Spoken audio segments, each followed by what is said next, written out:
My name is Sophia Jenkins and I am 28 years old. There I was in my white dress cutting our wedding cake with Jason. The room filled with laughter and clapping, but a hollow feeling settled in my chest. Not a single member of my family stood among the guests, only friends and my new in-laws. As we pressed the knife into the frosting, my phone lit up.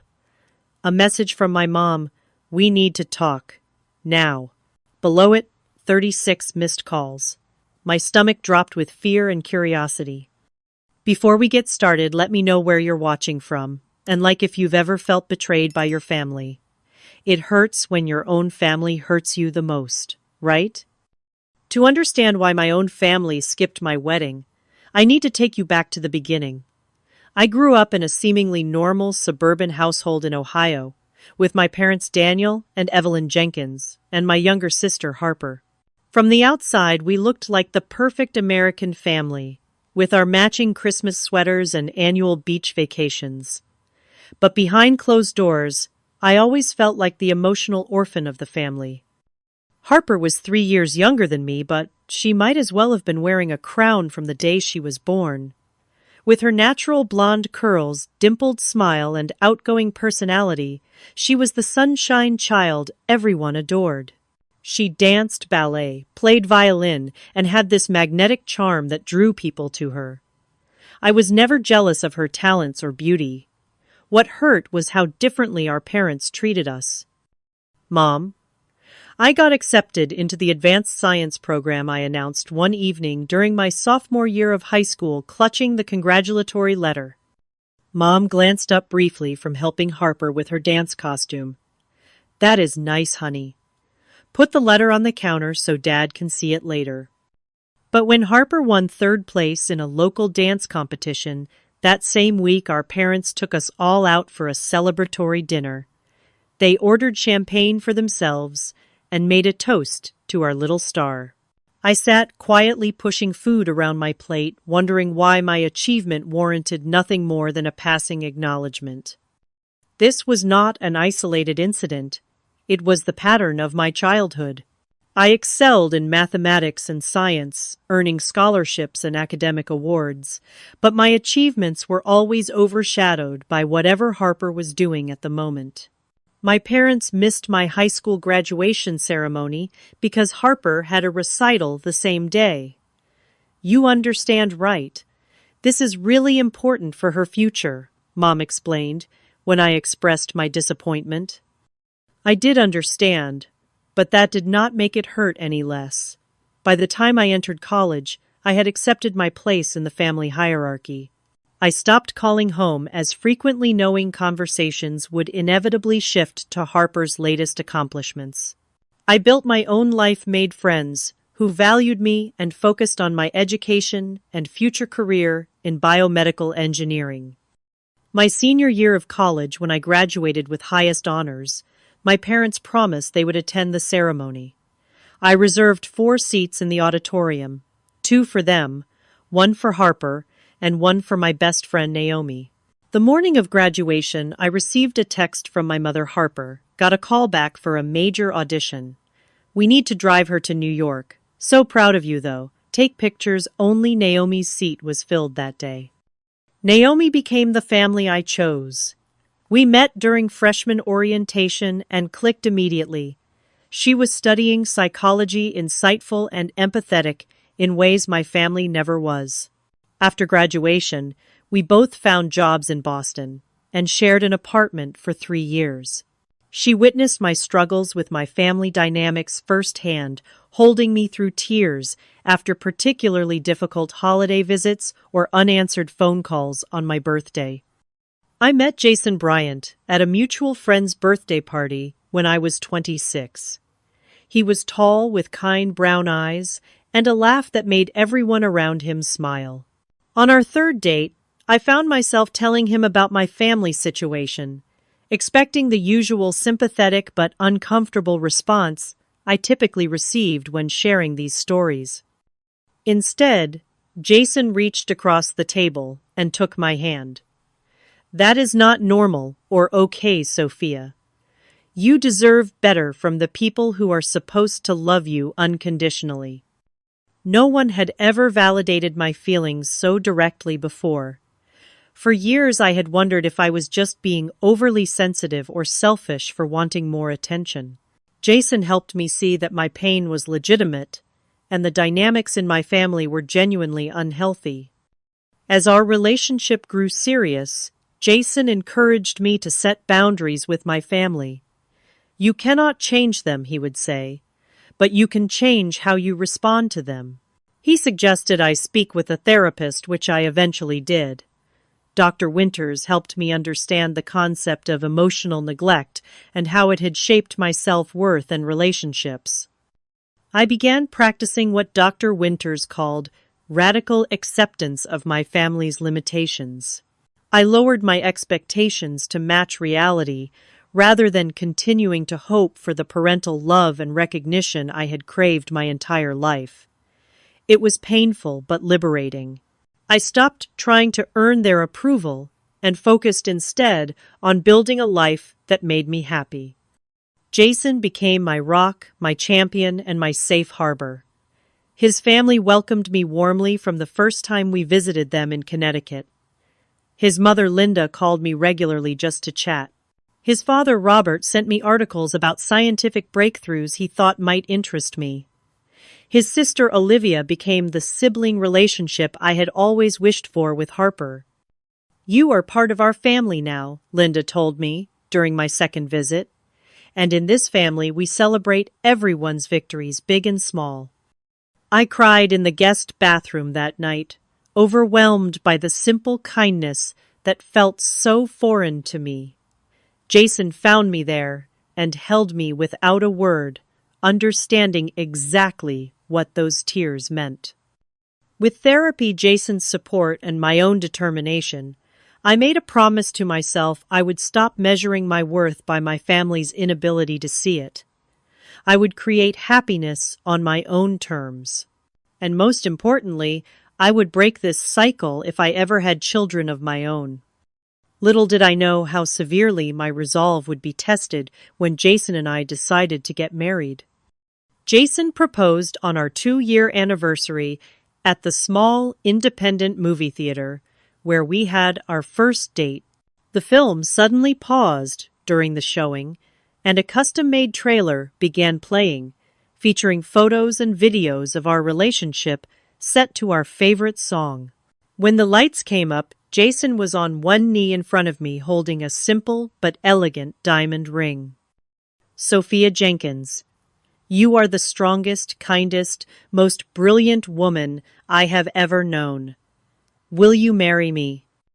Through tears and laughter I said yes as the entire theater erupted in applause. It was perfect, thoughtful, and so completely Jason. That night, as we celebrated with champagne in our apartment, the anxiety began creeping in. I needed to tell my family. They will be happy for you, Jason assured me, though the slight hesitation in his voice betrayed his uncertainty.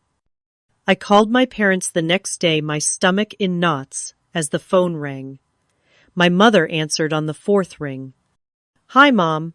I have some news. Jason proposed last night, and I said yes.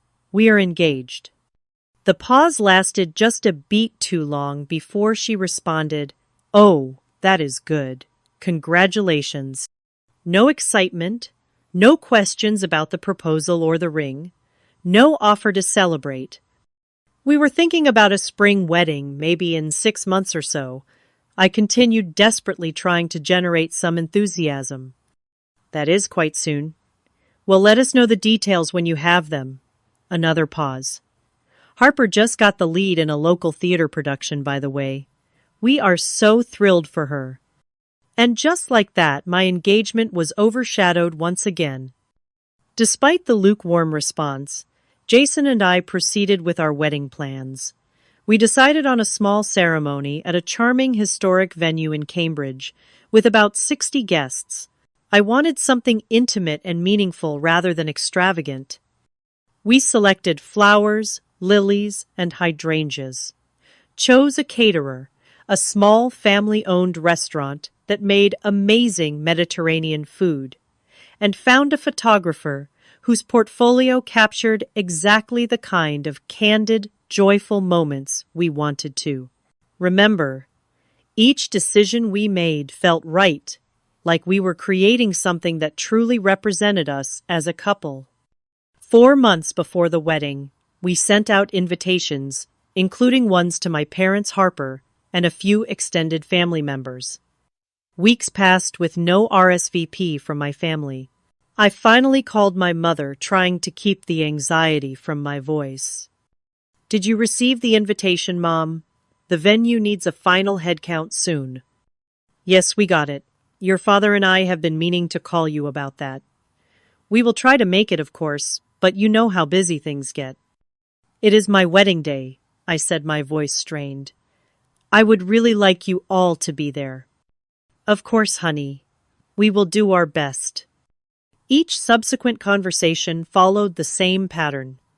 They would promise to attend but find excuses not to help with any preparations or participate in pre-wedding activities. When I asked if my father would like to do the traditional father-daughter dance, he mumbled something about needing to check his schedule. Through it all, Naomi was my saving grace. She took on the role of maid of honor with enthusiasm and dedication that made up for my family's indifference. She organized a beautiful bridal shower, helped me shop for my dress, and listened patiently through my tearful venting sessions. "They will come around," she assured me, "and if they do not, I will be standing right beside you the entire day. You are not alone, Sophia." Jason's family, too, stepped up in extraordinary ways. His mother offered to help with the seating arrangements and favors. His father insisted on contributing to the costs, though we had initially planned to pay for everything ourselves. Olivia threw me a separate bridal shower with Jason's extended family, making me feel truly welcomed into their clan. During this time, my relationship with my own family grew increasingly strained. My calls home were met with distracted conversations and quick excuses to hang up. Harper rarely answered my texts, claiming she was super busy with auditions and stuff. I tried to tell myself it was normal pre-wedding stress making me oversensitive, but deep down, I knew something was off. Still, I held on to hope. Despite years of disappointment, some childish part of me believed that my wedding day would be different.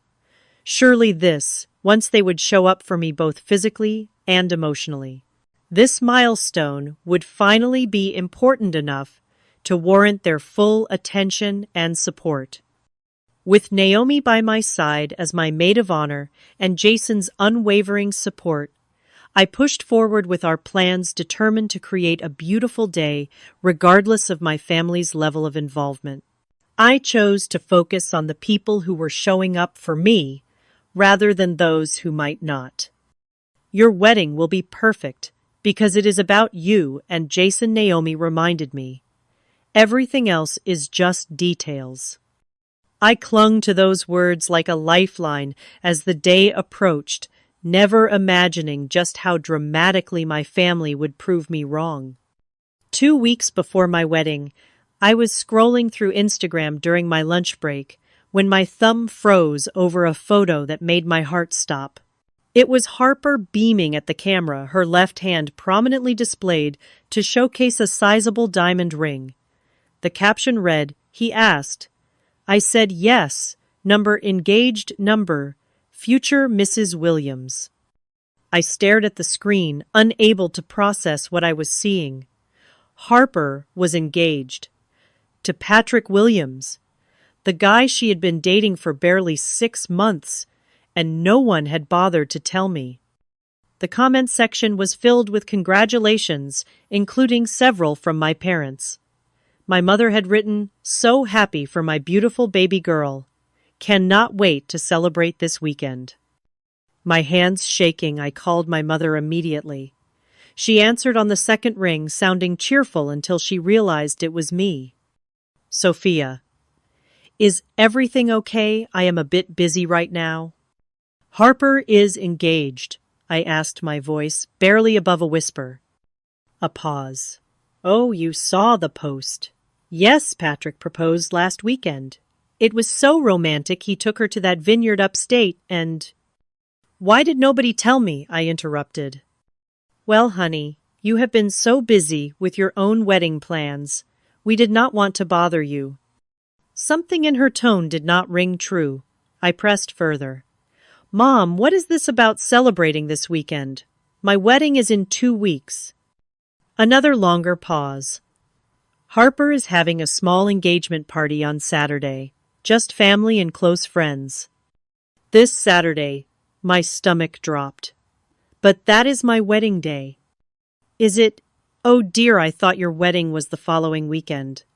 Her voice sounded falsely confused. Harper has had this date planned for her party for a while now. How could she have planned it weeks ago, when she just got engaged last weekend? I asked, logic cutting through my shock. Well, they have known they were getting engaged. They just made it official. Recently, my mother hedged. Then, her voice took on an irritatingly reasonable tone. Honey, would it be possible for you and Jason to reschedule? We have already put down deposits for Harper's party, and everyone has made arrangements. The request was so outrageous, so hurtful, that for a moment I could not speak. Reschedule my entire wedding with all the vendors booked and guests invited because my sister decided to have her engagement party the same day. No, Mom. We cannot reschedule our wedding.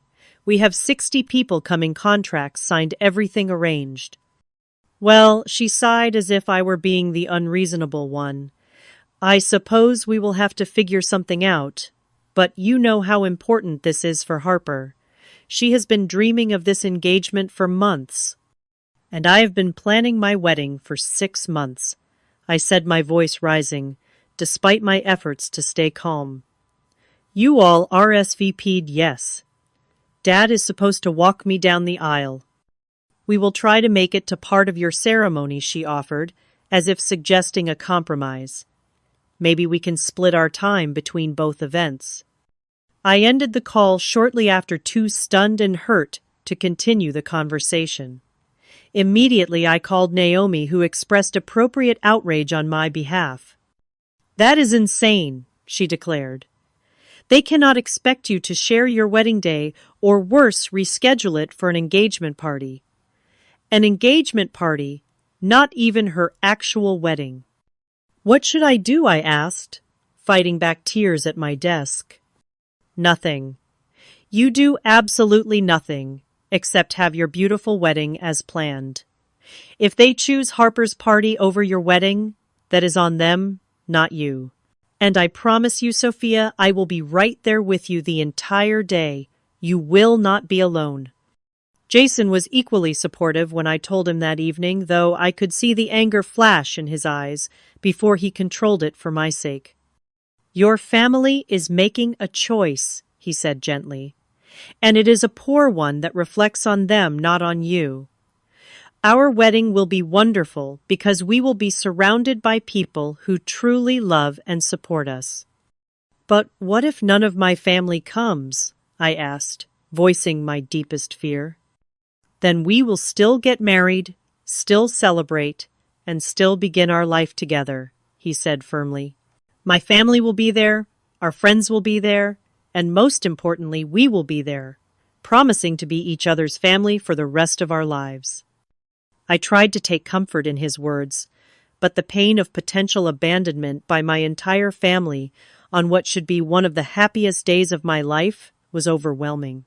That night I sobbed in Jason's arms until I had no tears left, mourning not just their likely absence at my wedding, but the family relationship I had always longed for and never had.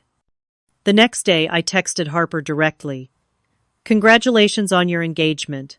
I wish you had told me personally. Is there any way you could reschedule your party? I would love for you to be at my wedding.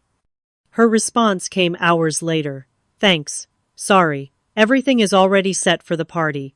Maybe you could come for a little bit after your reception. It is going to be epic. The casual disregard, the complete lack of recognition that I could hardly attend her engagement party during my own wedding reception was the final straw. I did not respond. Over the next few days, I received a few more texts from my mother, each making it increasingly clear that they had chosen Harper's celebration over my wedding. The last one read, "We will try to stop by your ceremony if we can get away from setup for Harper's party. Hope you understand. Family comes first." Family comes first. The irony of that statement was not lost on me. In their minds, Harper was family. I apparently was not. The day before my wedding arrived, with a flurry of last-minute details, and the wedding rehearsal scheduled for 5 in the evening. I had not heard from my family in 3 days, despite leaving several voicemails asking if they would at least attend the rehearsal and dinner. The historic venue looked beautiful as Jason and I arrived early to meet with the coordinator. The late afternoon sunlight streamed through the tall windows, illuminating the polished wooden floors and the simple floral arrangements we had chosen. It should have been a perfect, exciting moment. "Your family has not arrived yet," the coordinator asked as the scheduled start time approached. "They might be running late," I said the lie, tasting bitter on my tongue. Jason squeezed my hand as we watched his family arrive one by one, all smiling and excited. His mother hugged me tightly. His father clapped Jason on the back with pride, and Olivia immediately began taking photos to document every moment of this weekend. At 5:30, with still no sign of my family, we decided to begin the rehearsal without them. The officiant, a friend from college, guided us through the ceremony with warmth and humor. Jason's 12-year-old cousin practiced his role as ring-bearer with exaggerated seriousness that made everyone laugh. Everything was lovely except for the glaring absence on my side of the aisle. As we were finishing up, my phone vibrated with a text message. I pulled it out, hoping against hope that it was my family saying they were on their way. Instead, it was my mother busy preparing for Harper's party tomorrow. "Good luck with the rehearsal. Love you."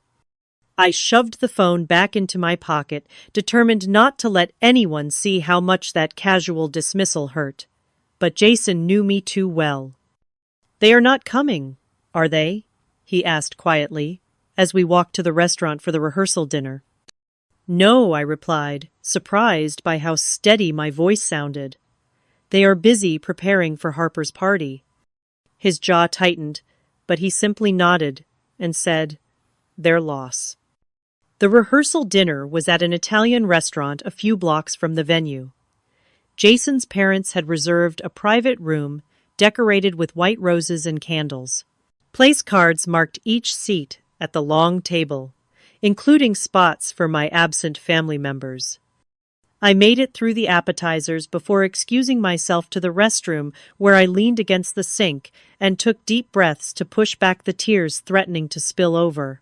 This was supposed to be a happy time, and I refused to let my family's choices ruin it completely. When I returned, I found Linda had removed the empty place cards for my family and rearranged the seating to close the gaps. She gave me a small smile and a wink, and I felt a rush of gratitude for her thoughtfulness. The dinner proceeded with toasts and stories and laughter. If anyone noticed my occasional forced smile or distant gaze, they kindly did not mention it. Naomi sat beside me, her presence a constant comfort as she effortlessly charmed Jason's relatives and kept conversations flowing whenever I fell quiet. "Tomorrow will be perfect," she assured me as we prepared to leave. "I will be at your hotel at 9 in the morning with coffee and breakfast. We will get your hair and makeup done, get you into that gorgeous dress, and make you the most beautiful bride Boston has ever seen." I hugged her tightly. "I do not know what I would do without you." "You will never have to find out," she promised. Back at the hotel, Jason kissed me goodnight before heading to stay with his best man, following the tradition of not seeing each other before the wedding. "This time tomorrow we will be husband and wife," he said. "Nothing else matters." Alone in my hotel room, I allowed myself one last attempt at reaching out to my family. I called my father's number, heart pounding as it rang. Hello? He sounded distracted. Dad, it is Sophia. I just wanted to check if you are still planning to come tomorrow, to walk me down the aisle. A long pause. Sophia, I am sorry. Your mother needs me to help with Harper's party. There is so much to do, and you know how important this is to your sister. More important than your oldest daughter's wedding? I asked, my voice breaking despite my best efforts. That is not fair. We did not realize the dates would conflict. There is no conflict, Dad. You chose. I could not keep the bitterness from my voice. I am sorry you feel that way, he said stiffly. I hope you have a nice wedding. The call ended, and I sat on the edge of the bed staring at the wall. No more tears came. I felt hollow, empty, as if something had finally broken inside me that could never be repaired. My phone chimed with a text from Naomi. Just checking in. How are you feeling, bride-to-be? I managed to respond, I am okay. Looking forward to seeing you in the morning. Her reply came quickly. About that. I am so sorry, but something urgent has come up. Family emergency. I might be a little late, but I will definitely be there before the ceremony. Do not worry. A small flicker of unease stirred in my stomach. Naomi had never been vague about anything before. Everything okay? Anything I can help with, I texted back. All good, just need to handle this. Get some sleep, big day tomorrow. Something about her response felt off, but I was too emotionally drained to analyze it further. I scrolled mindlessly through social media to distract myself, only to freeze when a new post from Harper appeared in my feed. It was a selfie of her trying on what looked like a party dress, with the caption, "Final fitting for tomorrow's big day. Cannot wait to celebrate with everyone who matters." The location tag caught my eye, Bellamy's Boutique, the same upscale shop where Naomi had mentioned she needed to run an errand earlier that week. With a growing sense of dread, I tapped on the photo to see who had liked it, and there among the names was Naomi's 10. And worse, a comment from her posted just 30 minutes ago. You look stunning. Cannot wait for tomorrow. My hands shaking, I switched to Naomi's profile and found a story she had posted, then quickly deleted, but not before Instagram had placed the posted 1 hour ago marker on her profile. The betrayal hit me like a physical blow. My best friend, my maid of honor, the one person who had promised to stand by me no matter what, was planning to attend Harper's engagement party instead of my wedding. I called her immediately.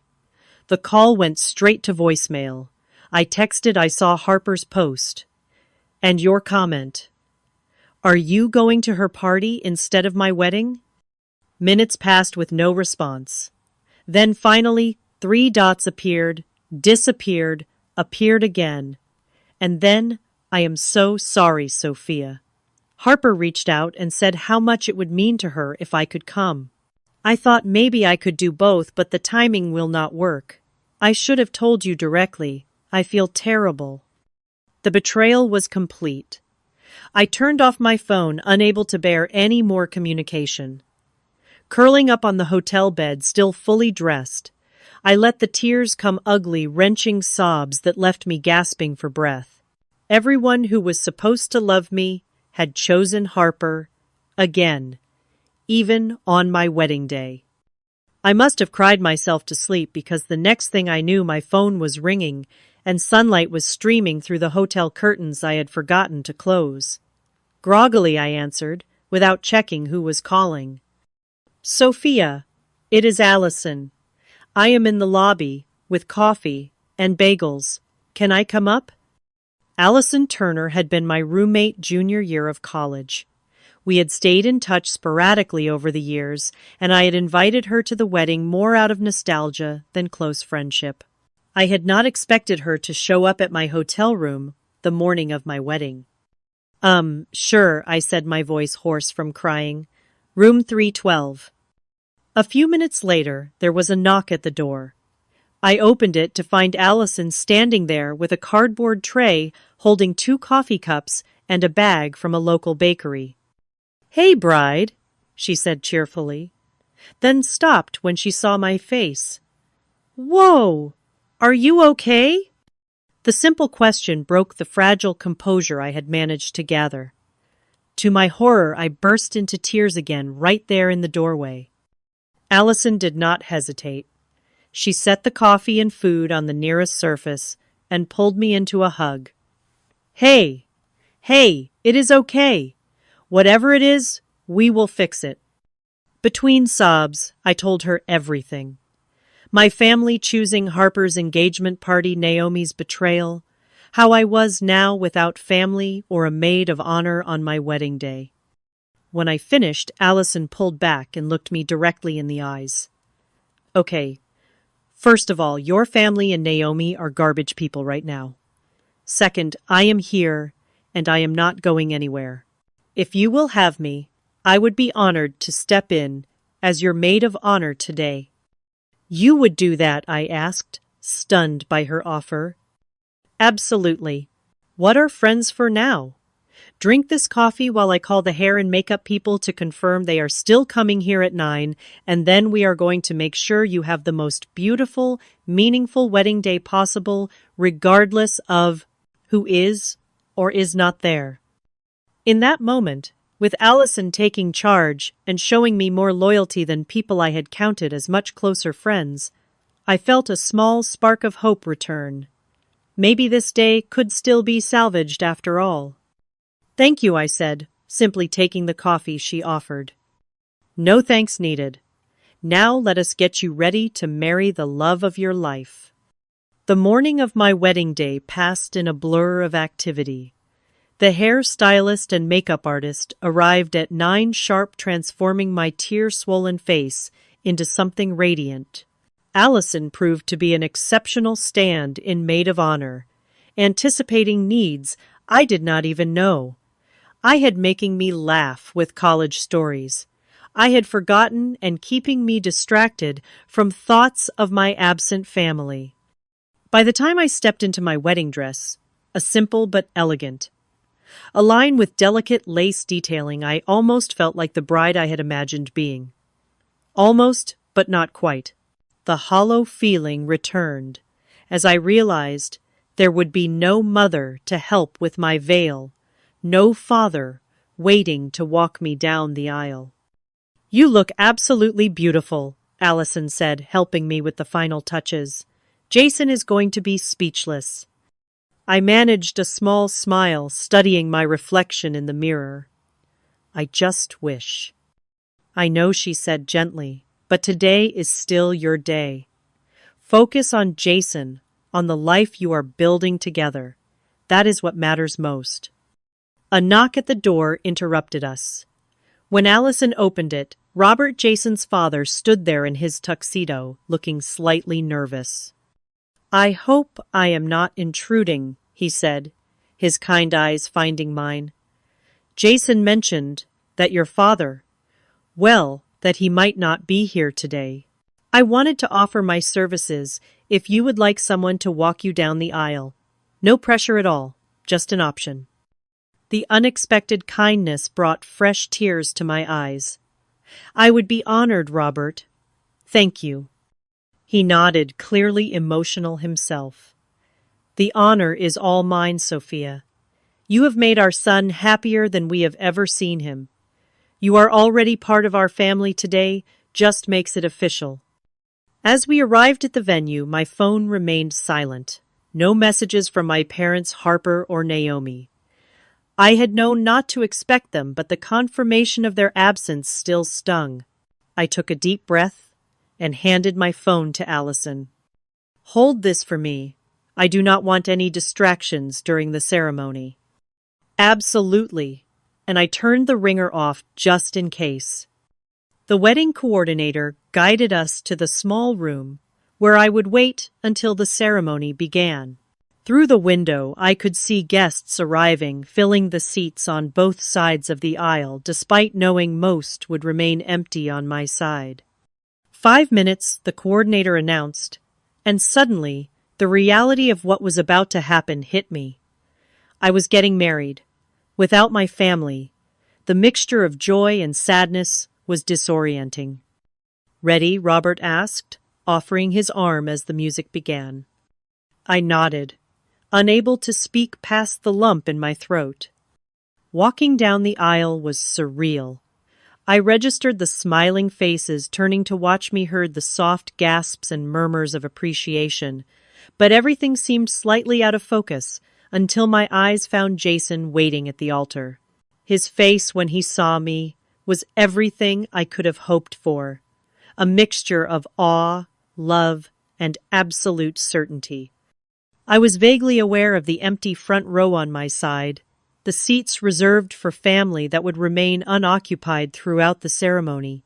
But as Robert placed my hand in Jason's, the pain of those absences receded, replaced by the warmth of Jason's touch and the love shining in his eyes. "You look incredible," he whispered as we turned to face the officiant.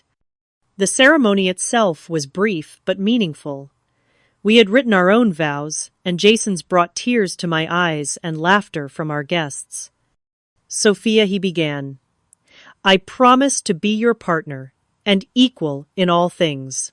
I promise to celebrate your victories as if they were my own, to stand beside you through whatever challenges we face, and to create a home where you always know your worth is never in question. You are the strongest person I know, and I am in awe of your resilience and grace. Today I am not just gaining a wife, but creating a family with you, one where love is never conditional and support is never withheld. I love you, all of you, exactly as you are." The reception was held in the same venue, in a beautifully decorated hall, with twinkling lights and centerpieces of lilies and hydrangeas. Despite the notable absences, the room felt full of love and joy. Jason's extended family and our friends filled the space with laughter and conversation. If anyone noticed or pitied the bride, with no family present, they were kind enough not to show it. We had our first dance to "At Last" by Etta James, swaying gently in the center of the dance floor as our guests watched. When the song ended, Jason's father stepped forward to dance with me. For the father-daughter dance, a gesture that brought fresh tears to my eyes. "Thank you," I whispered as we moved across the floor, "for everything today." "You are family now," he replied simply. "That is what family does." The evening progressed with toasts, dinner, and more dancing. I found myself genuinely enjoying the celebration, despite the ache that lingered beneath my smile. Jason rarely left my side, as if sensing when my thoughts drifted to those who had chosen not to be there. Finally, it was time to cut the cake, a 3-tier creation decorated with fresh flowers that matched our centerpieces. Jason and I stood behind it, smiling for the photographer as we positioned the knife together. "Ready?" he asked. I nodded, and we pressed the knife into the bottom tier, everyone applauding as we made the first cut. It was at that precise moment that I felt my phone vibrate in the hidden pocket of my dress. I had retrieved it from Allison during the cocktail hour, not wanting to be completely disconnected in case of an emergency. As Jason began cutting slices for our guests, I discreetly checked the screen. A message from my mother. "We need to talk, now." Below it, I saw notifications for 36 missed calls, all from my mother, father, and even Harper, all within the last hour. My stomach dropped. What could possibly have happened that would prompt such an urgent barrage of communication after they had all but abandoned me today? "Everything okay?" Jason asked, noticing my expression. I showed him the screen. "I do not know what to make of this." "Whatever it is can wait," he said firmly. "This is our wedding day. They made their choice earlier. Part of me agreed with him, wanted to silence my phone and continue celebrating without giving my family another thought.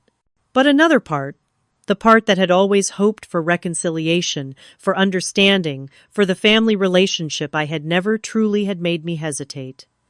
What if something is really wrong? I asked.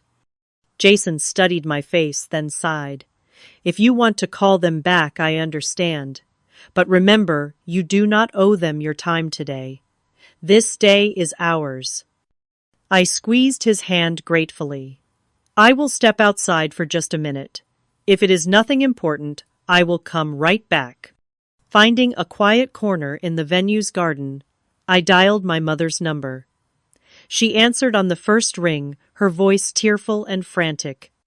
Sophia, oh, thank God.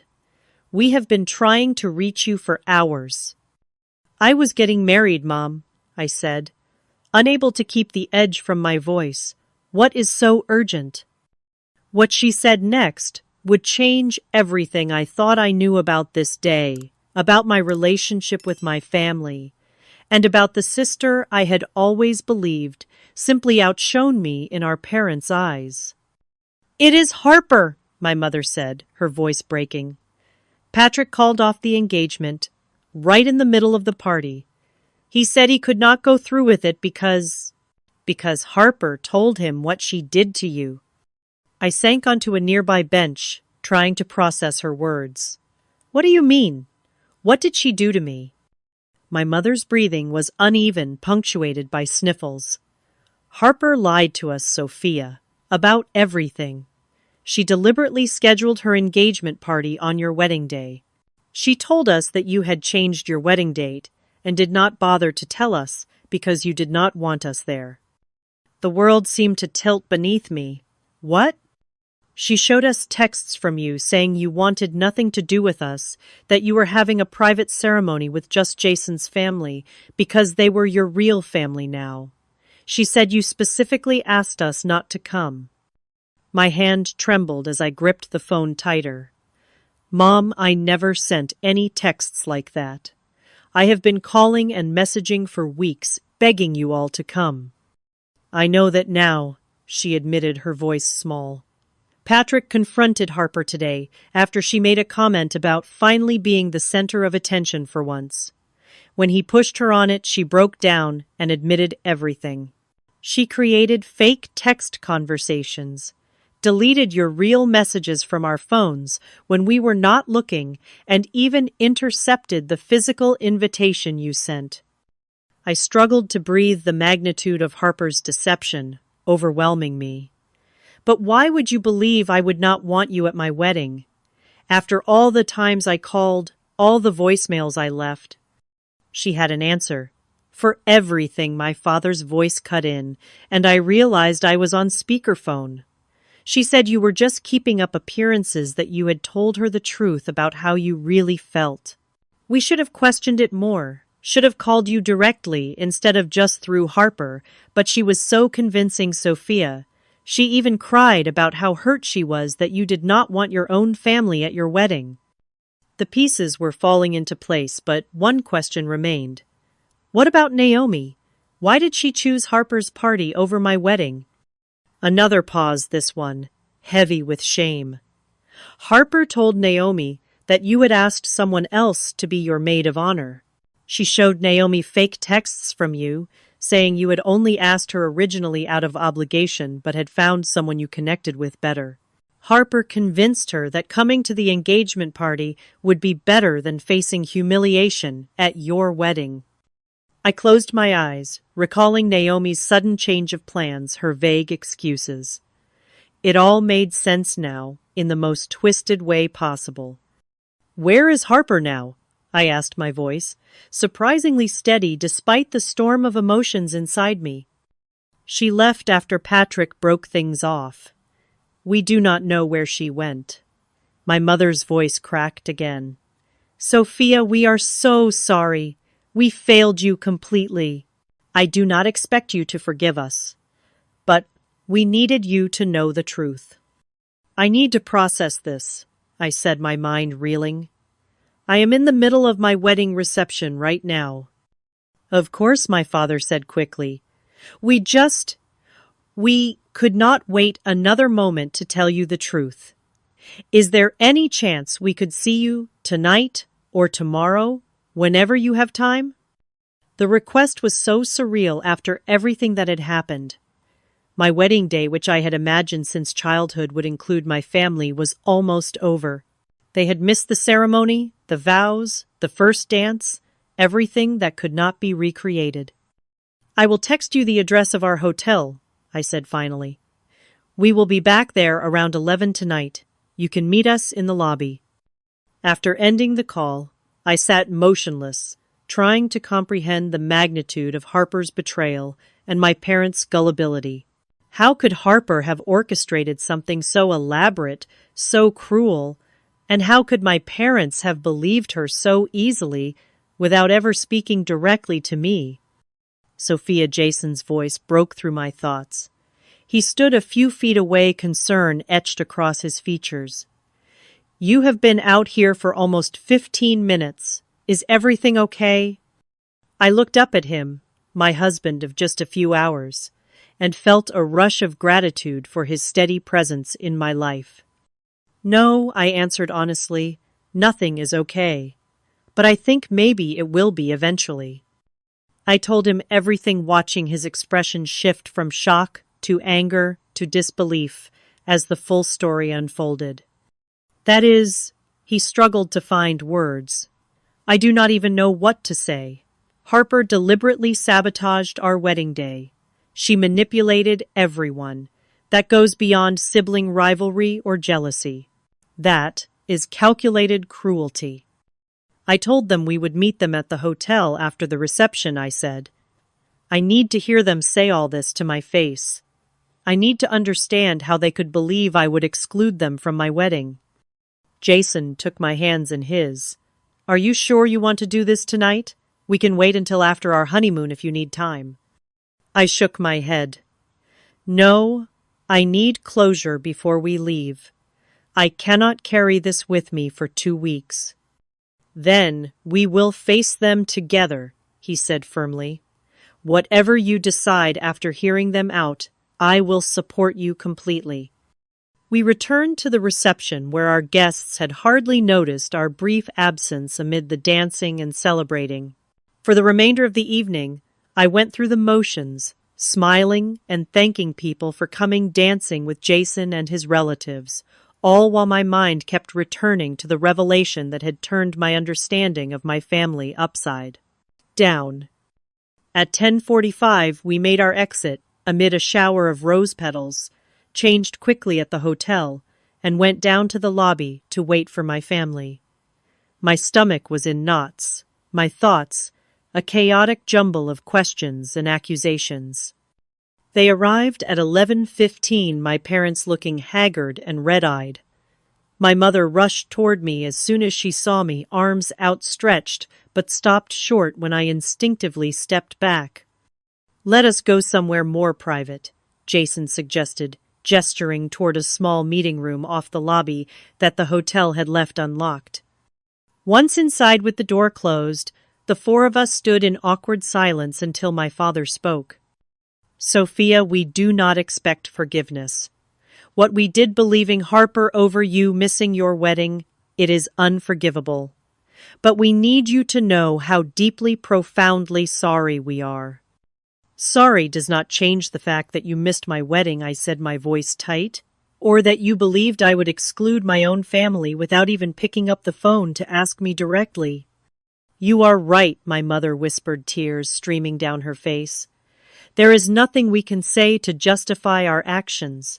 We failed you as parents, not just today, but for years. Why was it so easy for you to believe I would not want you there? I asked the question that had been burning inside me since the phone call. What kind of relationship did you think we had that would make that believable? My parents exchanged a pained look before my father answered. The truth is, we knew we had not been good parents to you, Sophia. We knew we had favored Harper, made excuses for missing your important moments, failed to celebrate your achievements the way we should have. When Harper told us you did not want us at your wedding, part of us believed it because we felt we deserved that rejection. So you just accepted it, without fighting for a relationship with me, without even trying to make amends. We were cowards, my mother admitted. It was easier to believe Harper's lie than to face the truth of how we had failed you. And she is our daughter too, so we never imagined she would lie about something so important. Where is Harper now? I asked. Why is not she here apologizing herself? We do not know, my father said. She left after Patrick confronted her. She is not answering our calls either. I shook my head, overwhelmed by the whole situation. I do not understand how she could do this. We have had our issues, but this level of deception, of cruelty. I think she has always been jealous of you, my mother said quietly. Your intelligence, your independence, the genuine relationships you build. We spoiled her, made her the center of attention, but I think deep down she wanted what comes naturally to you. Real connections, real accomplishments. Jason, who had been silent until now, spoke up. That might explain her feelings, but it does not excuse her actions. What she did was deliberate and destructive. You are right, my father agreed. There is no excuse, and we enabled her behavior for years by always giving in to her demands and tantrums. I looked at my parents, really looked at them maybe for the first time in my adult life. They seemed smaller, somehow diminished by their guilt and shame. Despite everything, a part of me ached for the family we could have been, should have been. I cannot forgive you tonight, I said finally. I do not know if I can ever fully forgive missing my wedding, but I am willing to try to build something new going forward if you are truly committed to change. They both nodded, eagerly, tears flowing freely now. That means acknowledging the patterns that got us here, I continued. It means therapy, both individually and as a family. It means real accountability, not just for today, but for years of emotional neglect. Anything, my mother said immediately. We will do anything. And Harper needs professional help too, I added. What she did goes beyond normal sibling rivalry. We know, my father agreed. When we find her, getting her help will be our priority. We talked for another hour, painful but necessary conversation that began the process of exposing the dysfunctional patterns that had defined our family dynamics for decades. No magical reconciliation occurred that night, no tearful group hug that erased years of hurt, but something shifted, a door opened that had long been closed. As Jason and I finally headed up to our room, emotionally drained, but strangely at peace, he squeezed my hand. Are you okay? I considered the question carefully. Not yet, but I think I will be. 6 months passed since our wedding day. Jason and I settled into married life in our apartment, learning the rhythms of being partners in all things. The honeymoon in Greece had been beautiful, a much-needed escape from the family drama that had overshadowed our wedding. For 2 weeks we explored ancient ruins, swam in crystal-clear waters, and began healing from the events surrounding our marriage. Upon our return, the real work began. True to their word, my parents had started therapy both individually and together. They suggested family therapy with me, which I agreed to after some hesitation. Every Thursday evening, we met with Dr. Patterson, a family therapist specializing in adult family dynamics and estrangement. Healing is not linear, Dr. Patterson reminded us during one particularly difficult session. There will be progress and setbacks. The important thing is commitment to the process. Harper had resurfaced 3 days after the wedding, calling my parents from a hotel room where she had been hiding, ashamed and afraid to face the consequences of her actions. They convinced her to come home and immediately found her a therapist of her own. It took 2 months before I agreed to see her. We met at a neutral location, a quiet cafe halfway between our homes. She looked different, smaller somehow, without the confidence and charm that had always seemed to radiate from her. "I do not know where to begin," she said, her voice barely above a whisper. "Sorry, seems so inadequate for what I did." "Why?" I asked simply. It was the question that had haunted me since that night. Why would you go to such lengths to ruin my wedding day?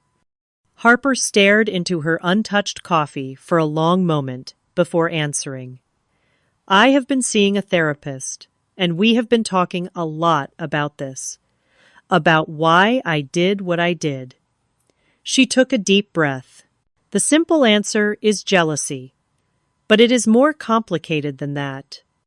She explained how she had grown up feeling like she had to be perfect, had to perform to keep our parents' attention and approval.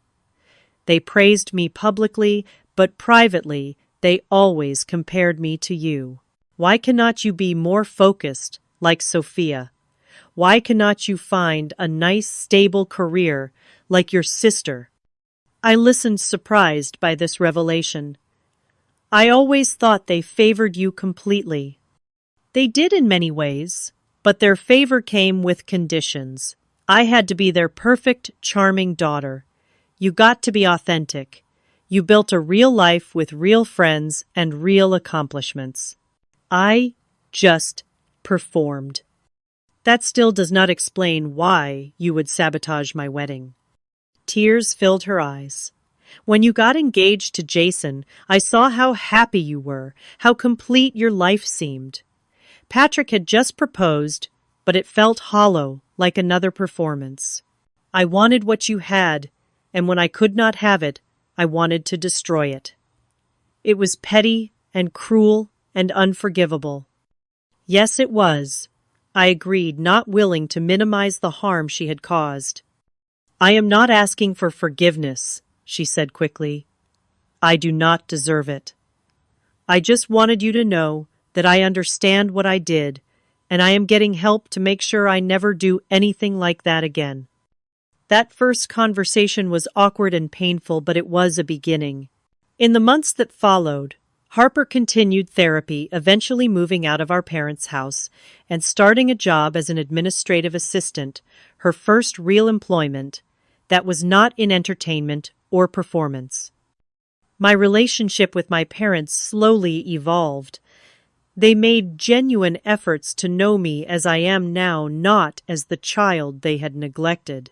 My mother called regularly not to talk about Harper, but to ask about my work, my interests, my life with Jason. My father sent articles related to my field and asked thoughtful questions about my career. For the first time in my life, I felt seen by my family. Not completely, not perfectly, but genuinely. The wall of resentment I had built over decades began to develop small cracks, letting in slivers of possibility. Naomi and I had a much more difficult path to reconciliation. When she discovered the truth about Harper's manipulation, she was devastated. She sent flowers, cards, emails, desperate to explain and apologize. I ignored them all for weeks, the betrayal still too fresh and painful. Eventually, I agreed to a phone call. "I should have called you directly," she said, her voice thick with regret. "I should have known you would never just replace me without talking to me first. We have been friends for too long for that." "Yes, you should have," I agreed. "That is what hurts the most. You believed the worst about me, without even asking me if it was true." "I have no excuse," she admitted. "I can only say that I am sorry, and I will spend as long as it takes trying to rebuild your trust if you will let me." Rebuilding trust is harder than building it the first time. With Naomi, the process was slow and sometimes painful. We started with occasional texts, then coffee once a month, gradually working our way back to something resembling friendship, though the easy closeness we once shared remained elusive. Allison, surprisingly, became a close friend after her 11th hour rescue of my wedding day. We met regularly for lunch, and she became part of our extended social circle, often joining Jason and me for dinner or movie nights. On our first anniversary, Jason and I decided to have a small dinner party at our apartment. Nothing elaborate, just a simple celebration with a few close friends and family. My parents came bringing a photo album they had created full of pictures from my childhood and accomplishments they had previously overlooked. Harper came too, bringing a thoughtful gift and a quiet presence, still working on finding her authentic self. During dinner, Jason clinked his glass to make an announcement. He looked at me, eyes twinkling with excitement, and I nodded, giving him permission to share our news. We wanted to wait until today to tell everyone, he said, reaching for my hand. Sophia and I are expecting. The baby is due in June. The table erupted in genuine joy and congratulations. My mother cried happy tears. My father beamed with pride, and Harper hugged me, gently whispering, "You are going to be an amazing mother," in my ear.